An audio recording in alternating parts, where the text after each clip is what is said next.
Hey guys, Vhosythe here and welcome to a Kingdom Hearts 3 video covering upgrading Keyblades. Now if you clicked on this video, chances are you are a massive fan of the series, therefore can relate to me when it comes to past games, being put in a situation to where you're using one of those cool looking Keyblades that are weaker than some of the other late game cool looking ones, but you wish that you could use it throughout the entire game, and you have to shelf it just because it can't keep up with the late game enemies. Well, in Kingdom Hearts 3 all that changes and we can now upgrade our weapons for use throughout the entire playthrough, which is absolutely amazing. I'm going to be showing you guys how to do that now because it is completely something that can be overlooked. So just like other Kingdom Hearts games, we have our save point and then we have the Moogle Shop. If you've only played Kingdom Hearts 1, this is something new to you. So this is a portable shop. And inside of it you have the general item shop and then you have the synthesizing workshop, which is extremely convenient because this goes from save point to save point, world to world. Wherever there's a save point, there's going to be a Moogle shop. So you can synthesize your items and then you have what's called the Keyblade Forge. Now, spoiler alert, I'm going to be going through my Keyblades just to use them as examples that will hopefully answer some of the curiosities and questions that you guys might have. We're going to go over to Crystal Snow. And as you can see, there's a series of symbols to the right upper card. We have crowns and locks. The crowns are a symbol that is more or less going to tell you you've unlocked this many stages in your upgrade path. And then the locks are how many more you have to go. Underneath that we have strength and magic, and we can also see what stat is due for a point increase on the next upgrade. The bottom card we can see the materials that we need to upgrade said Keyblade.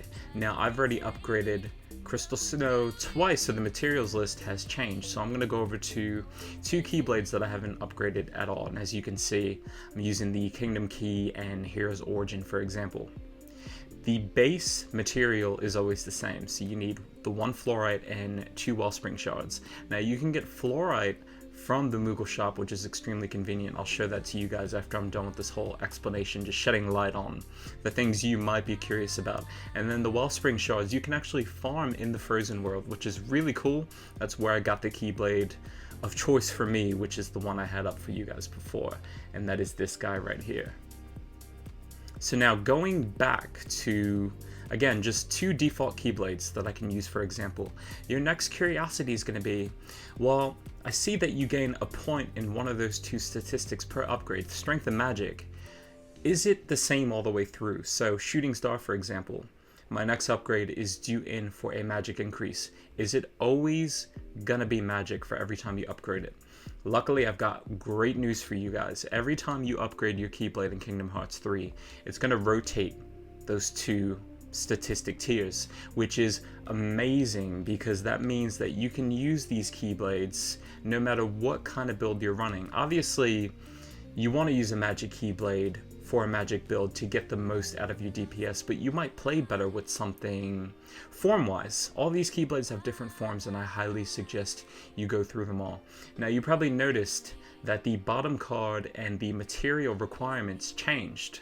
So that's something you need to be mindful of. Definitely make sure you pay attention to the material that you're picking up and you can notate it so you can farm it, just like in previous Kingdom Hearts games.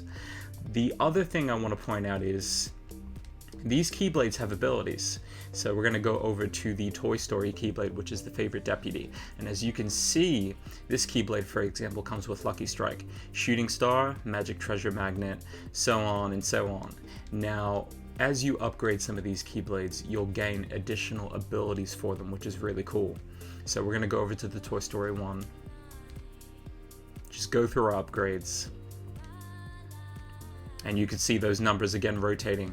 And on the next upgrade, I'm due in for an alternate ability called Form Change Extender.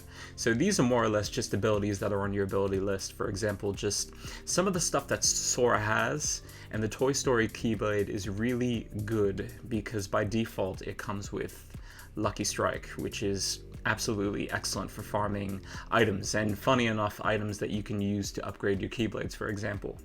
Now, the last thing I'm going to show you guys before I close off this video is, again, going into the regular item shop. So that's hitting triangle on the little guy, and then you're going to hit buy, scroll down, and there's your fluorite for your base upgrades.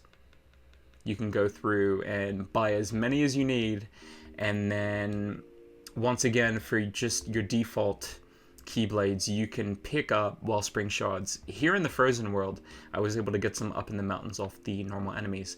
And that's it for the video. I hope you guys enjoyed this one. Definitely feel free to share it if there's anyone you know that totally doesn't know that this is a thing. And thank you so much for watching. This has been Vhosythe. Later.